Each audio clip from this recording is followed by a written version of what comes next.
السلام علیکم. آج ہم عشق کی پہلی منزل کا سیکنڈ ایپیسوڈ پر تھے. سوری میں نے 2 دن ایپیسوڈ نہیں ڈالا. مجھے ٹائم ہی نہیں مل رہا تھا کہ میں شوٹ میں پڑھوں اپلوڈ کروں. آپ پڑھتے ہیں, چلیے اسٹارٹ کرتے ہیں. چھوڑ دو اسے, کون ہو تم اور کہاں لے جا رہے ہو؟ ارد گرد کے لوگ یہ منظر دیکھ کر اکٹھا ہو گئے. ان میں سے فوراً ایک آگے بڑھ کر بولا, مگر سامنے والے کے پاس ریوالور دیکھتے ہی اس کی زبان بند ہو گئی. 1 منٹ کے اندر اندر دفع ہو جاؤ سب یہاں سے, ورنہ ادھر ہی بھون دوں گا. اس نے ریوالور کا رخ ان لوگوں کے جانب کیا. 2 سیکنڈ کے اندر ہی وہاں سے ہر کوئی غائب ہو گیا. اس نے دیکھا کہ اس نے دھکا دے کر عدن کو گاڑی کے اندر ڈالا. اندر بیٹھی عورت نے فوراً اس کی ناک پر رومال رکھ دیا.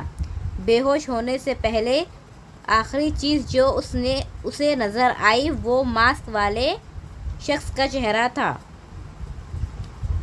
آج اس کا آفس میں پہلا دن تھا. دوپہر تک وہ مینیجر کے ساتھ ہی سر کھپاتا رہا.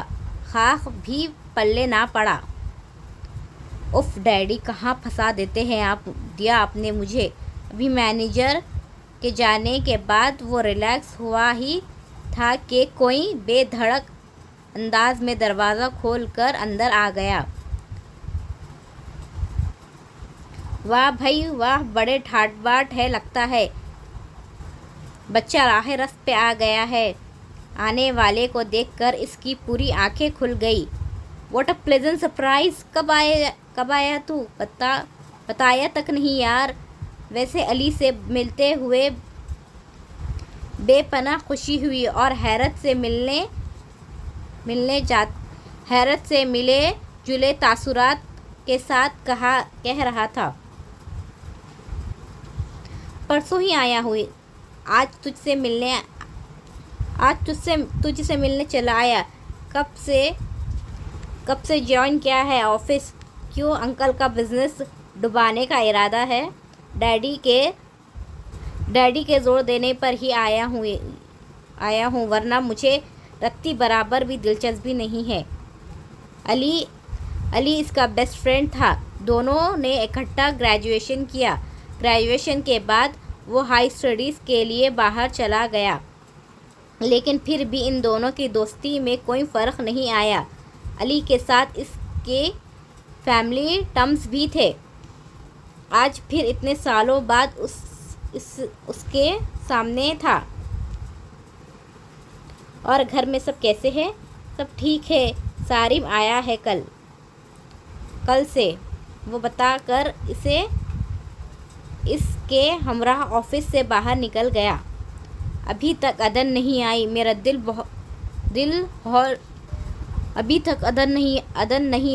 دل ہول رہا ہے. اتنی دیر ہو گئی ہے. کوئی بات نہیں اماں, آ جائے گی. دیر سویر تو آ ہی جاتی ہے. پہلے اس وقت تک تو آ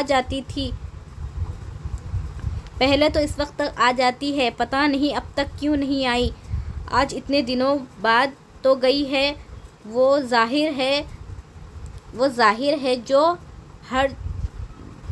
جو حرج ہوا ہے وہ بھی تو پورا کرنا ہے. بھابھی کی تسلی پر اماں کا دل کانپتا رہا. ان کی نگاہیں بار بار گیٹ سے ہو کر پلٹ آتی. گھڑی کی سوئیں آہستہ آہستہ آگے سرک رہی تھی, مگر عدن کو نہیں آنا تھا سو نہیں آئی. اب تو بھابھی کو بھی باقاعدہ پریشانی ہونے لگی. اماں چلے پیر کی بلی کی طرح صحن میں چکر کاٹ رہی تھی. اتنے میں بابا اور عبداللہ بھی گھر آ گئے. عدن ابھی تک گھر نہیں آئی. اماں بابا کو دیکھتے ہی پھونکار پڑی. کیا چھٹی ہوئے تو 4 گھنٹے ہو گئے ہیں, اب تک کیوں نہیں آئی؟ وین کب کی آ کر واپس بھی چلی گئی۔ اماں نے روتے ہوئے بتایا۔ عبداللہ گاڑی نکالو فوراً، بابا نے کانپتی ہوئی آواز میں کہا۔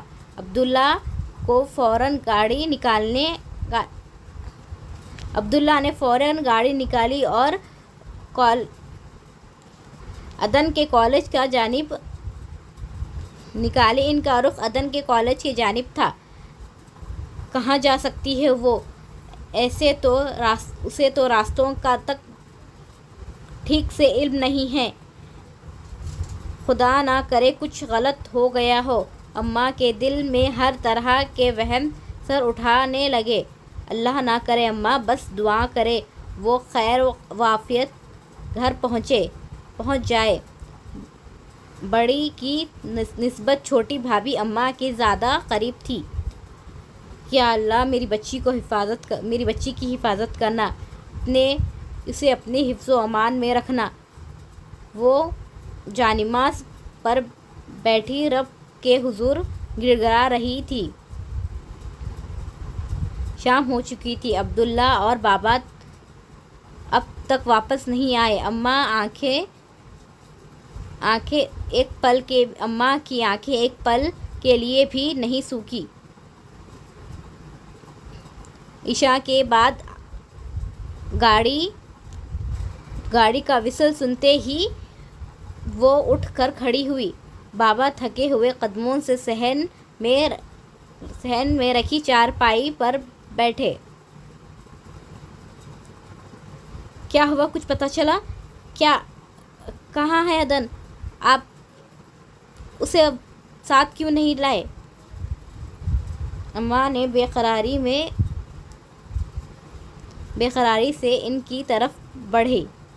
آپ لوگ بول کیوں نہیں رہے؟ میرا دل بیٹھا جا رہا ہے۔ خدا کے لیے کچھ تو بتائیے، کہاں ہے میری بچی؟ ہم نے سارا کالج چھان لیا مگر وہاں سوائے چوکیدار کے کوئی نہیں تھا۔ عدن کی تصویر دکھانے پر اس نے بتایا کہ چھٹی سے پہلے اس نے کسی لڑکی کے ساتھ اسے باہر جاتے دیکھا تھا۔ سارے ہسپتال بھی چیک کر لیے ہیں، کہیں کچھ پتہ نہیں چلا۔ عبداللہ نے سر ہاتھوں میں گراتے ہوئے بتایا۔ ہرگز نہیں، جھوٹ بول رہے ہیں وہ۔ اس نے بھلا کہاں جانا ہے؟ وہ تو کبھی کالج سے باہر نہیں گئی۔ اماں نے فوراً اس کی بات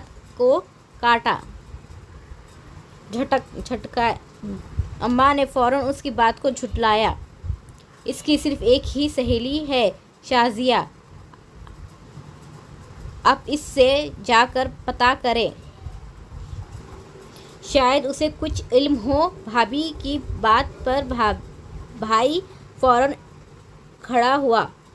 بابا، فاطمہ ٹھیک کہہ رہی ہے، ہمیں شازیہ سے معلوم کرنا چاہیے۔ کچھ دیر بعد بابا اور عبداللہ شازیہ کے گھر موجود تھے۔ خیریت چودھری صاحب، آپ اس وقت رات کو؟ شازیہ کا باپ انہیں اس وقت دیکھ کر ٹھٹکا۔ عالم الدین، تمہاری بیٹی کہاں ہے؟ گھر پر ہی ہے جی۔ مگر بات کیا ہے؟ سب خیریت تو ہے نا؟ ہاں خیریت ہے۔ اسے بلاؤ، ہم نے اس سے بات کرنی ہے۔ انہوں نے بیٹھک میں بٹھا کر تھوڑی دیر بعد جب وہ لوٹے تو شازیہ ان کے ہمراہ تھی۔ دیکھو بیٹا، ہم تم سے کچھ پوچھیں۔ دیکھو بیٹا، ہم جو کچھ پوچھیں وہ سچ بتانا۔ کیا چھٹی کے کچھ دیر پہلے عدن تمہارے ساتھ کالج سے باہر گئی تھی؟ تمہیں بازار سے اسی لیے پہلے عدن تمہارے ساتھ کالج سے باہر گئی تھی؟ جی انکل، وہ میرے ساتھ ہی تھی۔ دراصل مجھے کچھ چیزیں خریدنی تھی بازار سے، اسی لیے میں اس کے اسے ساتھ لے کر گئی تھی، مگر شاپنگ کے بعد میں باہر آئی تو ایک بیگ دکان میں ہی بھول گئی، تو میں اسے لے کر جب واپس آئی تو عدن وہاں پر نہیں تھی۔ میں نے اسے کافی ڈھونڈا مگر وہ نہیں ملی، سمجھا شاید واپس چلی گئی ہے، لیکن وہ کالج میں بھی نہیں تھی۔ اس نے ساری سچائی من او آن بیان کر دی۔ وہ اب تک گھر نہیں پہنچی کیا؟ آئی ایم سو سوری آپ لوگوں کو ڈسٹرب کیا۔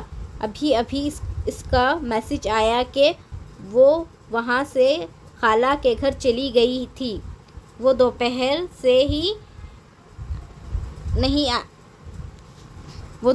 سے نہیں آئی، اسی لیے ہم پریشان ہو گئے تھے۔ عبداللہ نے فوراً کہانی بنائی۔ نواب عالم نے آنکھیں میچ لی۔ چلو عبداللہ، وہ اٹھ کھڑے ہوئے۔ اس نے بھی فوراً اس کی پیروی کی۔ بھائی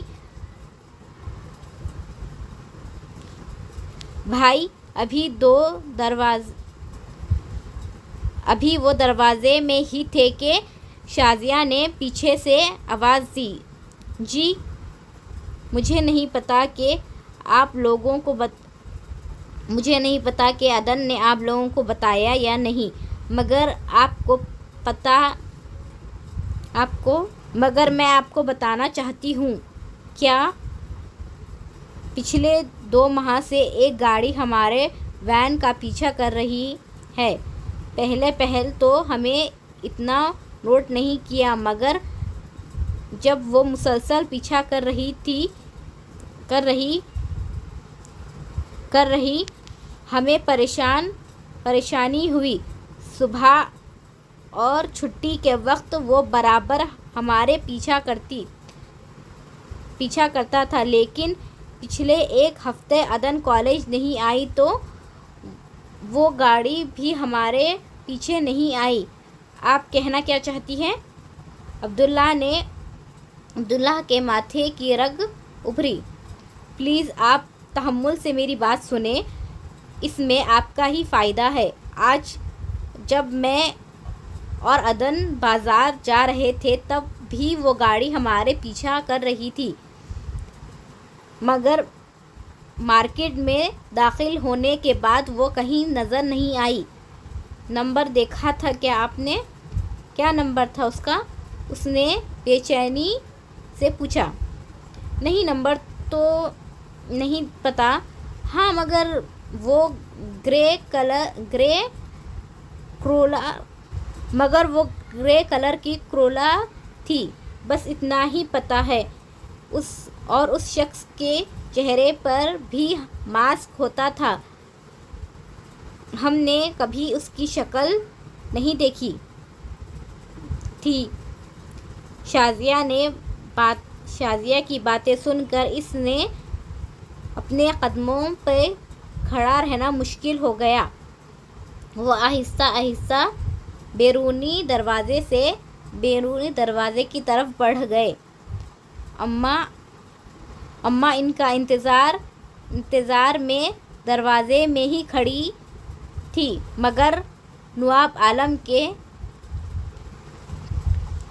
جھکے ہوئے کندھے دیکھ کر اس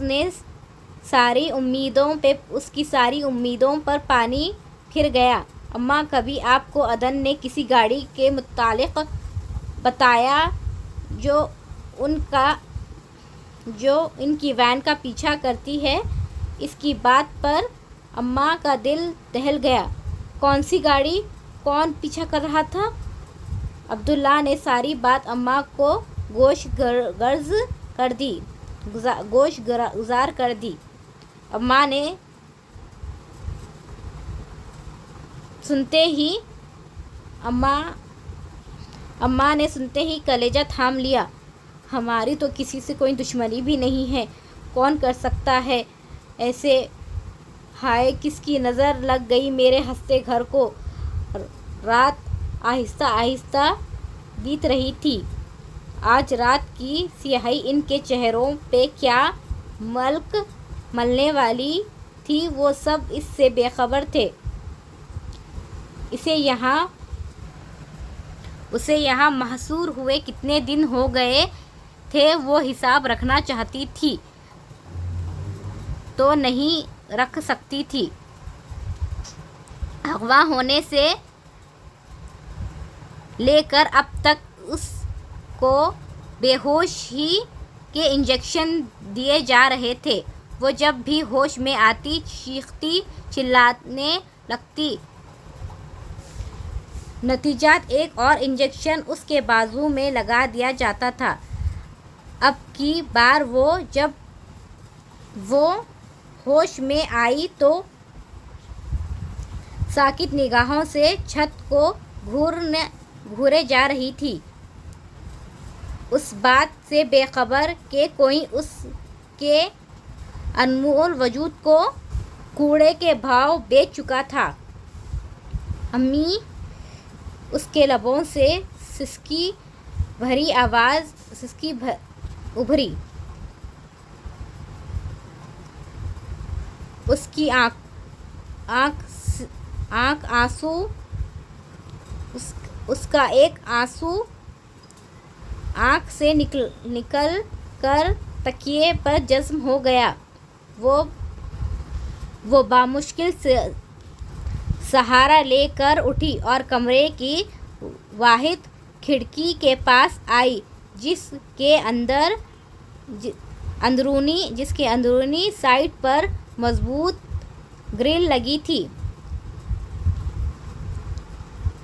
جہانگیر، تمہیں کبھی معاف نہیں کروں گی، میری بددعا ہے تمہیں ساری زندگی سکون کے لیے ترسو، تمہیں ایک پل بھی چین نصیب نہ ہو، عبرتناک انجام ہو تمہارا۔ آخر کس چیز کا بدلہ لیا تم نے مجھ سے؟ اب تک تو سارے گاؤں میں خبر پہنچ چکی ہوگی، بابا تو جیتے جی مر چکے ہوں گے۔ کس عمر میں دکھ مل گیا ان کو میری وجہ سے۔ وہ گرل کے ساتھ سر ٹکائے رونے لگی۔ اتنی دیر میں دروازہ کھلتا ہے اور ایک لڑکی کھانے کی ٹرے اٹھائے اندر چلی آئی۔ وہ اتنے دنوں سے بھوکی تھی، اب کھانا دیکھ کر اس کا انکار کرنے کی سکت نہیں تھی۔ وہ لڑکی کھانا رکھ کر واپس چلی گئی۔ دوسری بار دروازہ کھلا۔ اب وہ لڑکی کھانے والے برتن واپس لے جا رہی تھی۔ دروازہ کھلنے پر اس کو باہر سے ڈھول کی موسیقی اور گھنگروؤں کی ملی جلی آواز آئی۔ خطرے کی گھنٹیاں اس کے چاروں طرف بجنے لگیں۔ مارے خوف کے وہ اپنی جگہ سے فوراً اٹھ کھڑی ہوئی۔ سنیے، یہ کون سی جگہ ہے؟ پلیز مجھے بتاؤ میں کہاں ہوں؟ اس وقت تمہیں تو پتہ ہے نا۔ سنو، یہ کون سی جگہ ہے؟ پلیز مجھے بتاؤ کہاں ہوں میں اس وقت؟ تمہیں تو پتہ ہے نا۔ وہ بھونک کر اس لڑکی کے سامنے آئی۔ اس سے کیا پوچھتی ہو؟ مجھ سے پوچھو، میں بتاتی ہوں کہاں ہو تم، اور تم یہاں کھڑی منہ اٹھا کے کیا دیکھ رہی ہو؟ چلو جاؤ یہاں سے۔ نہایت ہی نامناسب لباس میں ایک عورت کمرے میں داخل ہوئی۔ لڑکی کھانے کے برتن لے کر فوراً واپس چلی گئی۔ جہاں تم اس وقت موجود ہو اس شہر کا ریڈ لائٹ ایریا ہے۔ اس نے عدن کے سر پہ بم پھوڑا۔ کچھ پل کے لیے کائنات کی ہر شے تھم گئی۔ اس کی آنکھوں کے آگے اندھیرا آ چکا تھا۔ نہیں، ایسے نہیں ہو سکتا۔ بکواس کر رہی ہو تم، جھوٹ بول رہی ہو۔ نہیں، میرے ساتھ ایسا نہیں ہو سکتا۔ ساتوں آسمان ایک ہی مرتبہ اس کے سر پر ٹوٹ پڑے۔ ایسا ہو چکا ہے ڈارلنگ، اب تم اپنی تیاری پکڑو، بہت جلد تمہارا بندوبست کروں گی۔ دروازہ پھر سے مقفل ہو گیا۔ سیڑھیاں چڑھتی اس عورت کو عدن کی کارپنے چیخنے اور دستک ثانی دے رہی تھی۔ وہ اس وقت اپنے تینوں دوستوں کے ہمراہ گاڑی کے بونٹ پہ بیٹھا کوک کے گھونٹ بھر رہا تھا اور ساتھ ہی وہ ایک ویکینڈ کے لیے کوئی پلان سیٹ کر رہا تھا جب اس کا موبائل پر ایک انجانہ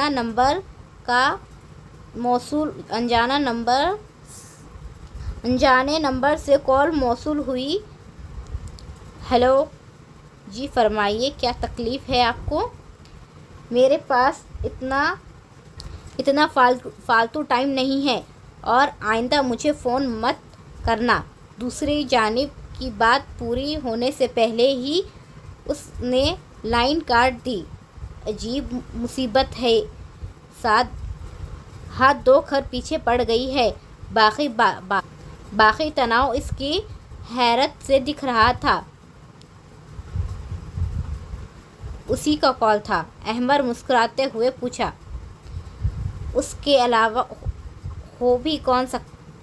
اس کے علاوہ بھی کوئی مصیبت ہو سکتی ہے تو ایک بار چلا جا کیوں نہیں جاتا؟ چل ایسے کرتے ہیں، کل رات ہی چلتے ہیں۔ ویسے بھی سنا ہے کچھ نیا ہے وہاں پر۔ کیا؟ یہ تو وہاں جا کر ہی پتہ چلے گا۔ مجھے تو بس اتنا ہی بتایا تھا اس نے۔ تم لوگ ہی جاؤ، میرے پاس ٹائم نہیں ہے۔ کیوں تو کون سا مرکہ مرنے جا رہا ہے جو ٹائم نہیں ہے؟ بس کل ہم چاروں جائیں گے، ڈن ہو گیا۔ نو یار پلیز، میرا بالکل موڈ نہیں ہے۔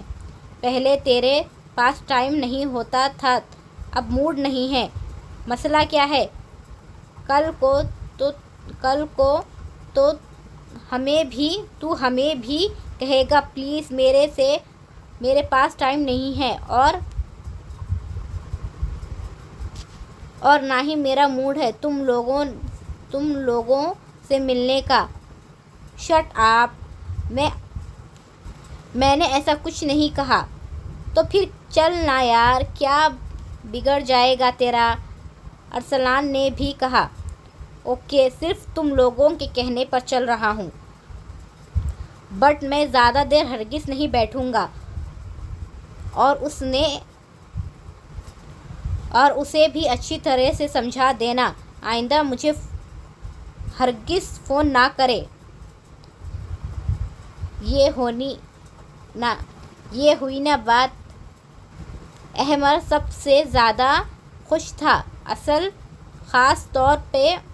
اسے خاص طور پہ اس کو ساتھ لانے کا حکم ملا تھا۔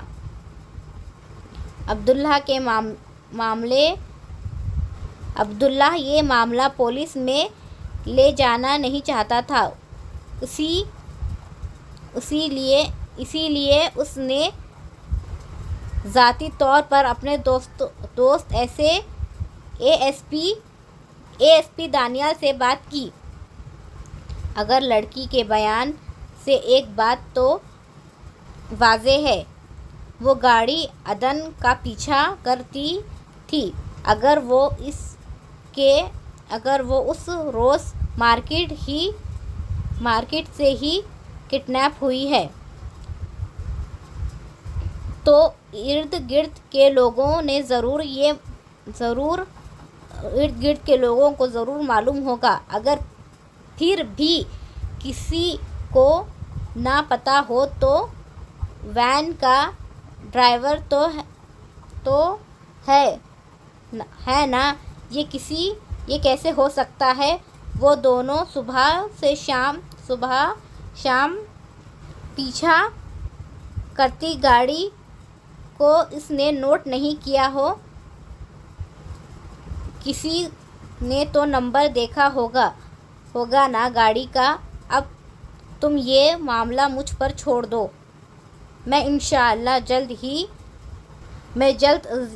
از جلد مجرم تک پہنچ جاؤں گا۔ اس نے عبداللہ کو تسلی دی۔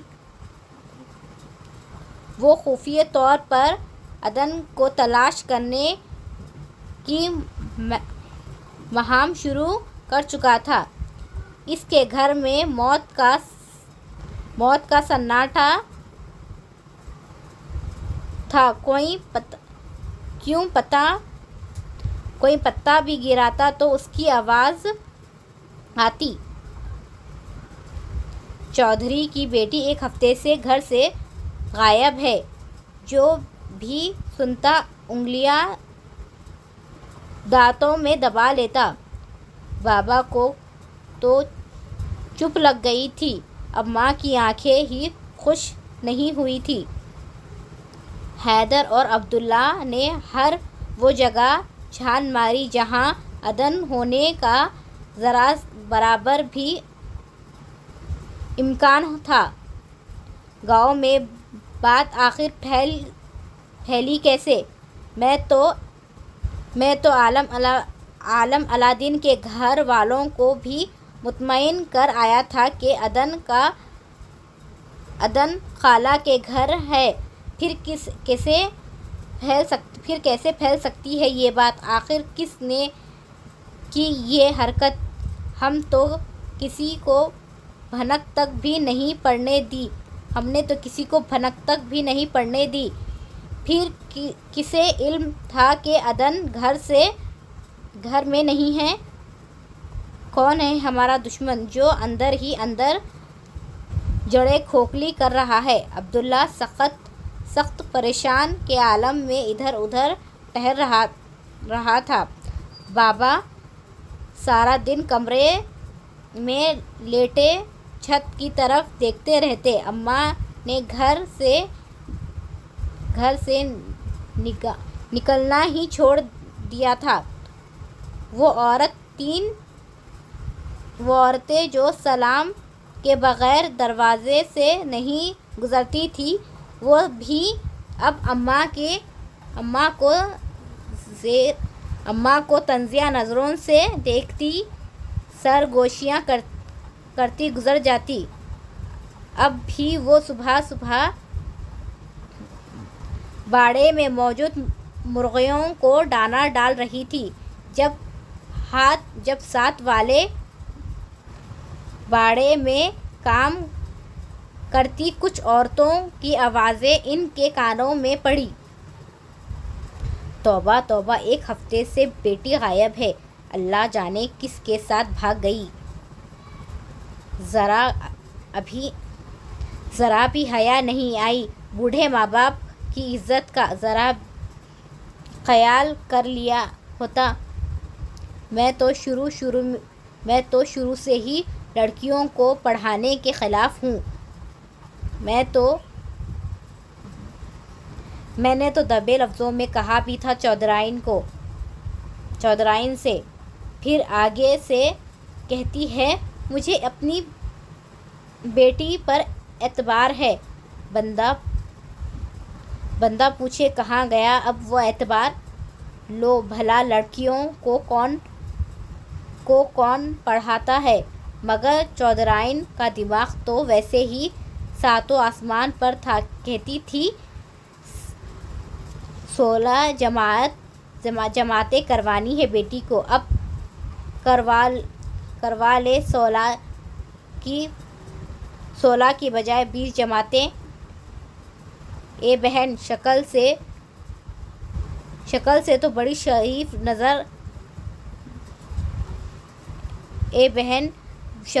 بڑی شریف لگتی ہے، کیا پتا تھا اندر ہی اندر ایسے نکلے گی۔ توبہ توبہ، اللہ ایسی بے حیا اولاد دشمن کو بھی نہ دے۔ اماں کے ہاتھ سے دانوں والی برتن چھوٹ گئی۔ کیسی ہو چودھرائن؟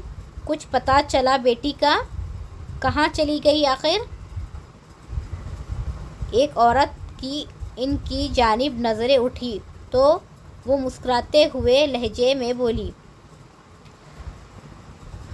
اماں خاموشی سے آنسو پیتے اندر چلی آئی۔ یا اللہ، کس آزمائش میں ڈال دیا، ایسے کون سا سخت گناہ ہو گیا ہمارے سے؟ پتہ نہیں کہاں ہوگی میری بچی، کس حال میں ہوگی، اس کی حفاظت کرنا میرے مولا۔ وہ دعا مانگتے ہوئے ایک بار پھر رو پڑی۔ دائم ابھی جو نیو کانٹریکٹ آیا ہے اس پہ تم نے سائن کیوں نہیں کیا؟ ڈیڈی، مجھے تو ابھی بزنس کی پوری مسٹری بھی سمجھ نہیں آئی، ابھی سے سائن کرنے کی پوزیشن میں نہیں ہوں میں۔ آپ پلیز اسے کچھ دیر کے لیے ڈیلے کروا لیں، میں کر لوں گا اسے سائن، ضرور کروں گا، بٹ ابھی نہیں۔ اوکے، میں جسٹ 2 ماہ کی مہلت لے سکتا ہوں، اس سے زیادہ وہ کسی کلائنٹ کا انتظار نہیں کرتے، جبکہ میں چاہتا ہوں یہ صرف تمہیں ملے، بہت پروفٹ ہے اس میں۔ ضرور میں ہی لوں گا، بٹ آفٹر 2 months۔ اوکے، اور تمہارا اپارٹمنٹ فری تو ہے نا؟ آج کل کسی کو دیا تو نہیں ہوا ہے؟ نہیں، فری ہے۔ خیریت؟ ہاں، اس میں کچھ چینجز کروانی ہے، الیکشن کی وجہ سے۔ اب آئے دن گیسٹ آتے رہیں گے، میں چاہتا ہوں کہ سب کچھ گھر سے ہی باہر رہے۔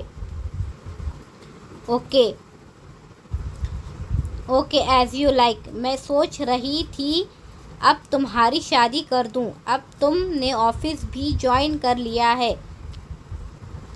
سیما کب سے مجھے کہہ رہی ہے، میں ہی ہر بار اسے بیچ میں لٹکا دیتی ہوں۔ باپ بیٹے کی گفتگو ختم ہونے کے بعد ممی دائم سے مخاطب ہوئی۔ نو نیور مام، میں نے ابھی آفس جوائن کیا ہے، اسٹیبلیشن نہیں ہو سکتا ابھی۔ فی الحال میں شادی کے جھنجٹ میں نہیں پڑنا چاہتا، مجھے اپنی آزادی بہت عزیز ہے۔ اگر آپ کی بھانجی کو اتنی ہی جلدی ہے تو صارم ہے نا، اس سے کرا دیں۔ اس کے بعد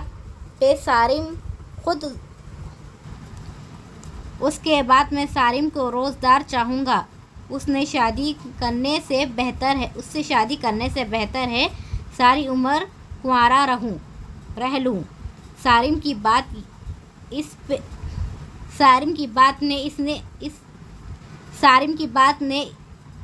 پہ اس نے بے اختیار ٹہکا لگایا۔ کیوں ایسے کیوں ایسی کون سی برائی دیکھ لی ہے تم لوگوں نے اس میں؟ ممی آپ کی بھانجی میں بھلائی برائی ہو سکتی ہے کیا؟ بلکہ میں تو کہتا ہوں دنیا کی ساری نیک لڑکیاں ایک طرف اور آپ کی بھانجی ایک طرف. اس نے تو کہہ کر اسی لیے تو کہہ رہا ہوں سارم سے کروا دیں. یہ تو ویسے بھی آپ کا صبر شکر بچہ ہے. فضول باتیں مت کرو. میں نے اسے ہمیشہ تمہارے لیے سوچا ہے تو اب سارم کے لیے سوچ لینا. ایک منٹ کہیں سارم آپ کا سوتیلا بیٹا تو نہیں جس کے بارے میں آپ کبھی اچھا نہیں سوچ سکتی؟ لے سارم بیٹا ڈیڈی سے پوچھیں کہاں ہے تیری ممی؟ اس نے ڈیڈی کو آنکھیں مارتے ہوئے سارم سے کہا. ڈیڈی اور سارم دونوں اس کی شرارت سمجھ کر ہنس پڑے. چل کیا رہا ہے تمہارے دماغ میں آخر؟ ایک بات کان کھول کر سن لو. اس گھر میں اگر کوئی لڑکی تمہاری بیوی بن کر آئی تو وہ صرف اور صرف نیہا ہے. سارا نے سخت نظروں سے اسے دیکھا. اوکے ممی اوکے، لیکن 5 سال سے پہلے تو ہرگز نہیں. اگر زیادہ جلدی ہے تو سارم ہے نا. وہ پھر سے سارم کو چھیڑتا ہوا سارا کا دل ہول ہو گیا. اوکے ڈیڈی میں چلتا ہوں، اب ٹائم ہو رہا ہے. اوکے. طلا بھی اس کی طرف سے مطمئن ہو گئے تھے. وہ پوری دل جمائی سے تو نہیں مگر پھر بھی تھوڑی بہت بزنس میں دلچسپی لے رہا تھا. اور بزنس فیلڈ ہی ایسی تھی کہ جو ایک بار اس میں قدم رکھ دے تو ساری زندگی اس کے چارم سے باہر نہیں آ سکتا تھا. طلا یہ بات اچھے سے جانتا تھا. اب تک تمہارا رونا بند نہیں ہوا. بھول جاؤ سب کچھ، اب یہی تمہاری قسمت ہے. رات کو وہ عورت پھر سے اس کے پاس آئی. نہیں ہرگز نہیں، میں تمہیں تمہارے گھٹیا ارادوں میں کبھی کامیاب نہیں ہونے دوں گی. میں خودکشی کر لوں گی مگر یہ کام نہیں کر سکتی. تمہارے جیسی گری ہوئی نہیں ہوں جو چیز جس کی پیدائش ہی ریڈ لائٹ پر ہے. وہ ہیضیانی انداز میں چلائی. مگر اس عورت کا زناٹے دار تھپڑ منہ پر پڑتے ہی وہ ادھر ہی منہ پھیر گئی. اس کے چیخنے سے، اسے بلانے سے، اس نے جھٹکوں سے اسے بالوں سے پکڑ کر اٹھایا. امی. اس کے لبوں سے ہلکی سی ہچکی نکلی. ابھی تو امی یاد آئی ہے نا 1,00,000. ابھی تو امی یاد آئی ہے، ایک اور رکھ کر دوں گی تو نانی بھی یاد آ جائے گی. جو میں کہہ رہی ہوں چپ چاپ مان جاؤ ورنہ گھی مجھے ٹیڑھی انگلی سے بھی نکالنا آتا ہے. اس کی خطرناک نظریں خود پہ جم گئی دیکھ کر عدن کے جسم کے رونگٹے کھڑے ہو گئے. دیکھو مجھے چھوڑ دو. تمہیں پیسے چاہیے نا؟ پیسے چاہیے نا؟ جتنے کہوں گی میرے بابا اس سے ڈبل دیں گے. پیسے تمہیں دے دیں گے میں ہاتھ جوڑتی ہوں تمہارے آگے، خدا کے لیے مجھے چھوڑ دو، میں ایسی لڑکی نہیں ہوں، تم جیسی ہو اب بالکل ویسی ہو، تم جیسی ہو اب بالکل ویسی ہو چکی ہو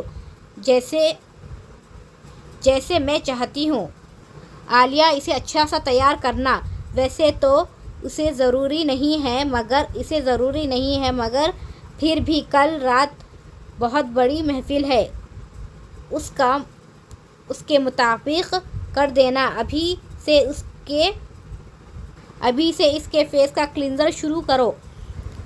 خبردار میرے پاس بھی مت آنا ورنہ ہاتھ توڑ دوں گی تمہارے۔ جیسے ہی وہ لڑکی اس کے جانب بڑھی، عدن نے اسے دیکھتے دھکا دیا، وہ سیدھا ڈریسنگ ٹیبل کے کارنر سے ٹکرائی۔ پاس کھڑی عورت نے تھپڑوں سے اس کا چہرہ لال کر دیا۔ سمجھتی کیا ہے تو خود کو؟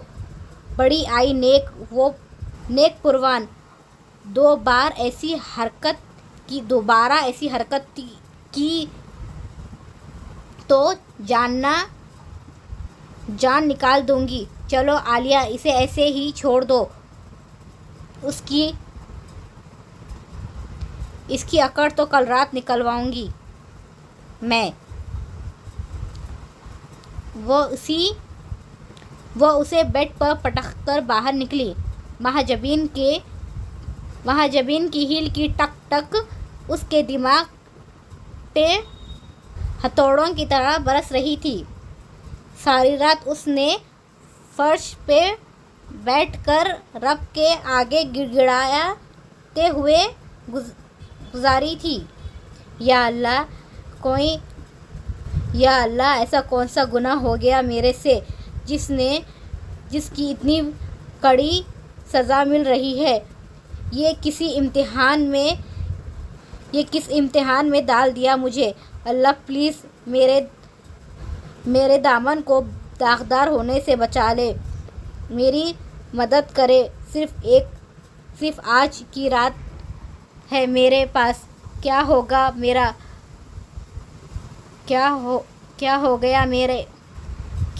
میرے ماں باپ کو تو کبھی دنیا والوں کے آگے سر نہیں اٹھے گا۔ میرے نام اعمال میں کوئی ایک نیکی بھی موجود ہو تو اس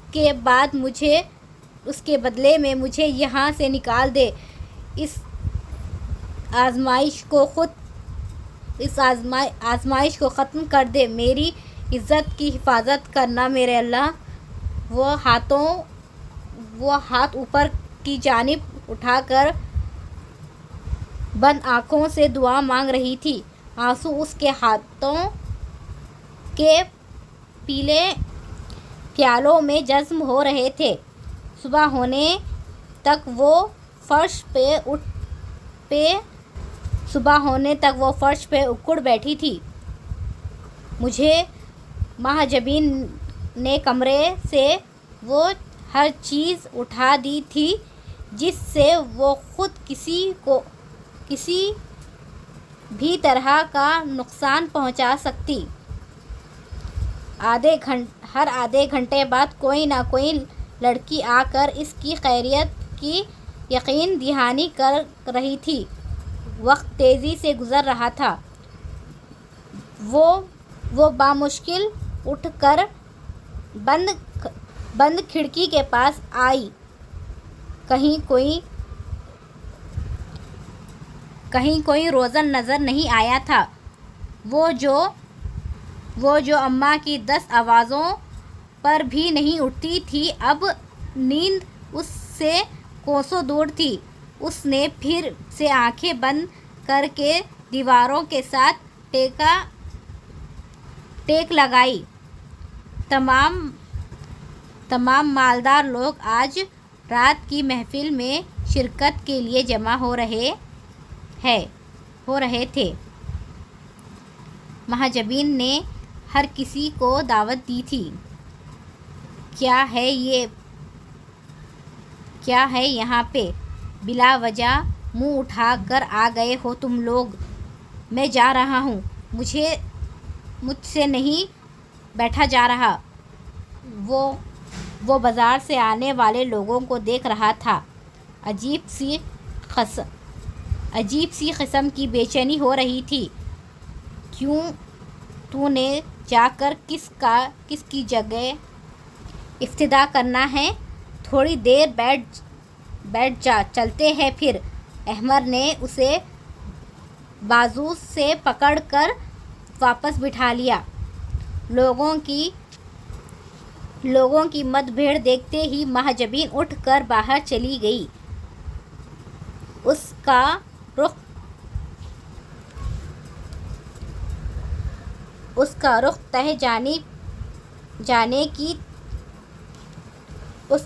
تہ خانے میں بنے کمرے کی جانب تھا۔ ایک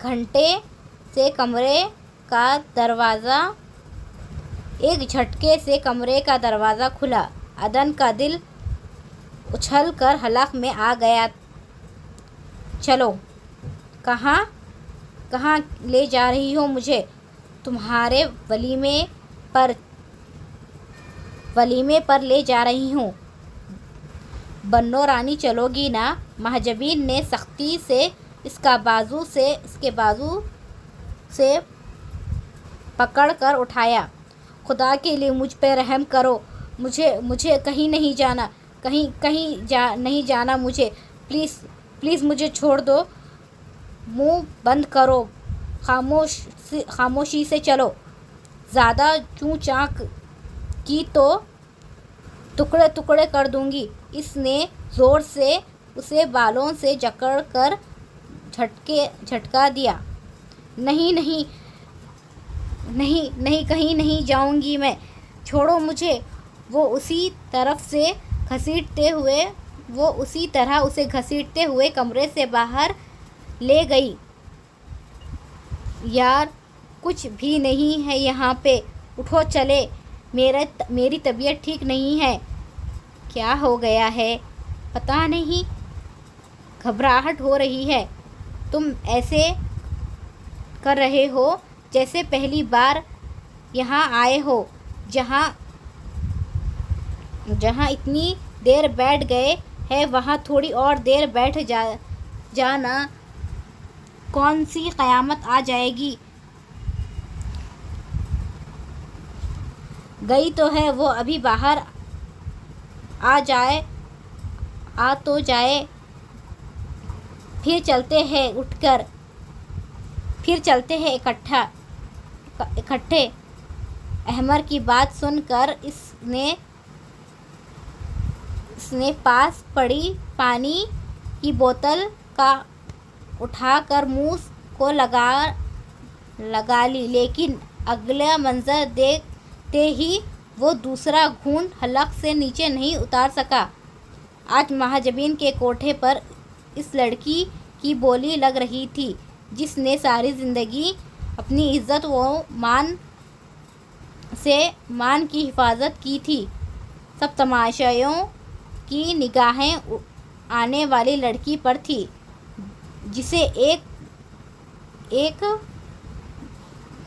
جس کا ایک بازو مہاجبین نے سختی سے پکڑا ہوا تھا۔ طبلے اور ڈھولک کی آوازیں آنا بند ہو گئی تھیں۔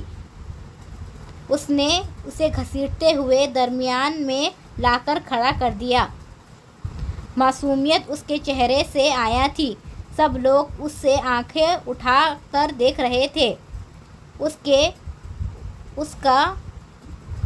کے گرد لپٹا دوپٹہ مہاجبین نے جھٹکے سے کھینچ کر دور پھینک دیا۔ اس نے بے بس نظروں سے اس جلاد صفت عورت کو دیکھا۔ خدا کے لیے ایسا مت کرو، میں ایسی لڑکی نہیں ہوں۔ آنسو زمین پر گر رہے تھے مگر مہاجبین نے اپنی انگلیاں اس کے بازو میں پیوست کر دی۔ شروع کرو، بولی۔ اس کی ایک مکرور آواز گونجی۔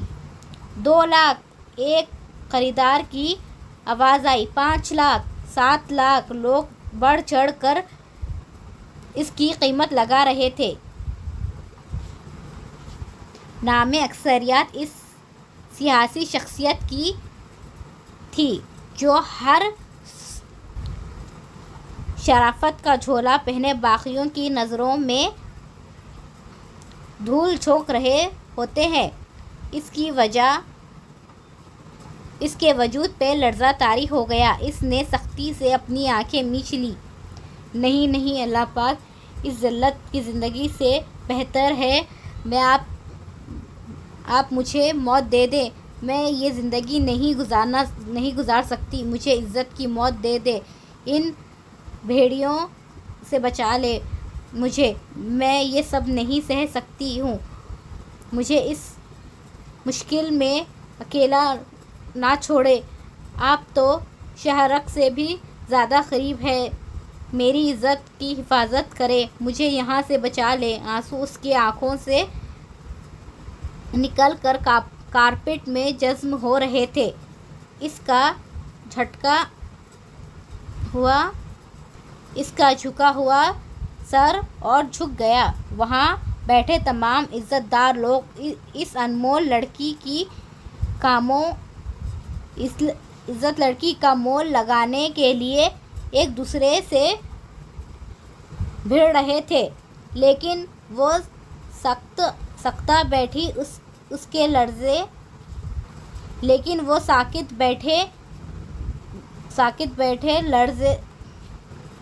بیٹھے لرزتے ہاتھوں کی پشت پر گرتے آنسو دیکھ رہا تھا۔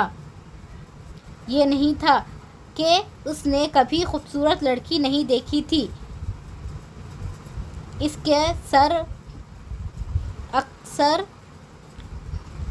کے سرکل میں ایک سے بڑھ کر ایک خوبصورت لڑکیاں تھیں، لیکن سامنے کھڑی لڑکی میں کچھ اور تھا۔ وہ سب سے منفرد تھی۔ میں نہیں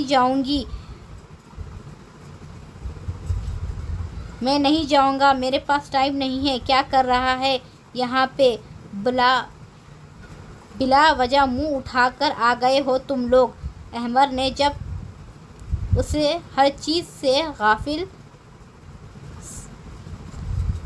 سامنے کھڑی لڑکی کو دیکھتے ہوئے پایا تو فوراً اس نے کچھ دیر پہلے والے الفاظ واپس لوٹائے، مگر اس کے وجود میں احمر کی بات سننے کے بعد بھی کوئی حرکت پیدا نہیں ہوئی۔ 10 لاکھ ایک اور نمائشی کی آواز آئی۔ مہاجبین کی بچی کھیل گئی۔ ارد گرد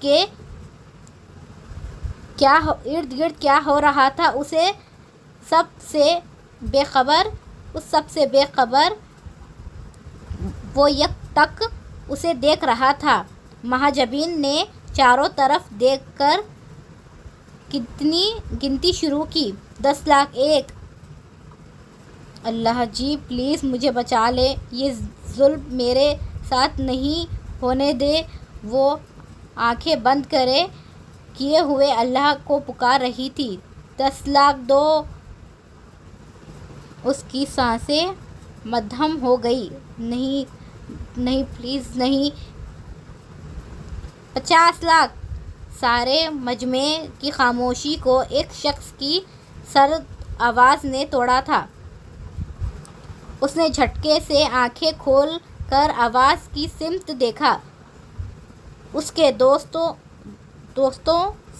سمت سارے مجمع کو سانپ سونگھ گیا۔ مہاجبین کی آنکھیں پھٹی کی پھٹی رہ گئیں۔ وہ اب بھی اس کو ٹکٹکی باندھے دیکھ رہا تھا۔ تو پاگل ہو گیا ہے کیا؟ 25 لاکھ میں ایک لڑکی خریدے گا؟ 25 لاکھ میں انکل تجھے 1 سیکنڈ میں گھر سے نکال دیں گے۔ کوئی عقل سے کام لے۔ احمر کو سب سے پہلے ہوش آیا، لیکن وہ اس کی بات انسنی کرتا چیک بک نکال کر رقم لکھ دی۔ او بھائی، کون سی مصیبت گلے ڈالنے لگے ہو؟ تم نے کیا کرنا ہے؟ یہ اس کا یہاں اس لیے نہیں آئے تھے۔ Please dare to understand, don't do this. Cheque پر 25 لاکھ کی رقم لکھا دیکھ کر احمر کا سر واقعی گھوم گیا، مگر اس نے ایک بار پھر سامنے کھڑی لڑکی کو دیکھا اور چیک پہ سائن کر دیا۔ یار ایک بار ٹھنڈے دماغ سے سوچ لے، 25 لاکھ کوئی معمولی رقم نہیں ہے۔ اگر ارسلان بھی آہستہ آہستہ کوما سے باہر آیا تھا، وہ ان سب کو نظر انداز کرتے ہوئے ایک ٹرانس کی کیفیت میں اٹھا اور اس لڑکی کے سامنے جا کر کھڑا ہوا۔ اسے قریب آتا دیکھ کر محجبین کی گرفت خود بخود ڈھیلی پڑ گئی۔ اس نے جھٹکے سے چیک محجبین کے منہ پر مارا۔ اس کا واقعی دماغ خراب ہو گیا تھا۔ میں یہاں اسے اسی لیے تھوڑی لایا تھا کہ میں اسی لیے تھوڑی اسے لایا تھا کہ وہ اکٹھا 25 لاکھ ایک ہی باری میں اس کے منہ پر مار دے۔ احمر کے پسینے چھوٹ رہے تھے۔ تجھے ہی آگ لگی ہوئی تھی اس کو یہاں لانے کی۔ اب ایک آنا نہیں دے گی یہ عورت ہمیں۔ شاہ رخ کا حال بھی اس سے کم نہ تھا۔ احمر تو روک سکتا تھا اسے، تو جانتا ہے نا اس کے ساتھ ساتھ انکل ہمیں بھی کہیں نہیں چھوڑیں گے۔ اس کے ساتھ ساتھ ہمیں کہیں کا نہیں چھوڑیں گے، کسی طرح سے اسے روک لے۔ ارسلان نے احمر کو ہلایا۔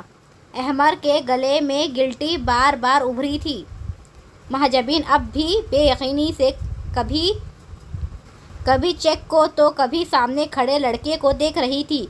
آج تک کسی نے 25 لاکھ قیمت نہیں بھری تھی۔ وہ اس کی آنکھوں میں دیکھتا ہوا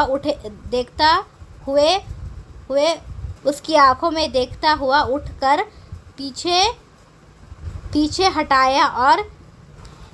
ہٹایا، جھپک کر زمین پہ پڑے دوپٹے کو اٹھا کر واپس سامنے کھڑی لڑکی کے سر پر ڈال دیا۔ اب کی باری عدن کو بھی جھٹکا لگا تھا۔ وہ طوائف کے کوٹھے پر کھڑی لڑکی کے سر پر چادر ڈالنے والا پہلا مرد تھا۔ وہاں آنے والے مردوں میں وہ واحد شخص تھا جس کی آنکھوں میں اسے ہوس نظر نہیں آئی تھی۔ کیا اس کی دعائیں قبول ہو گئی تھیں؟ کیا واقعی میں اسے خدا نے بے آسرا نہیں چھوڑا تھا؟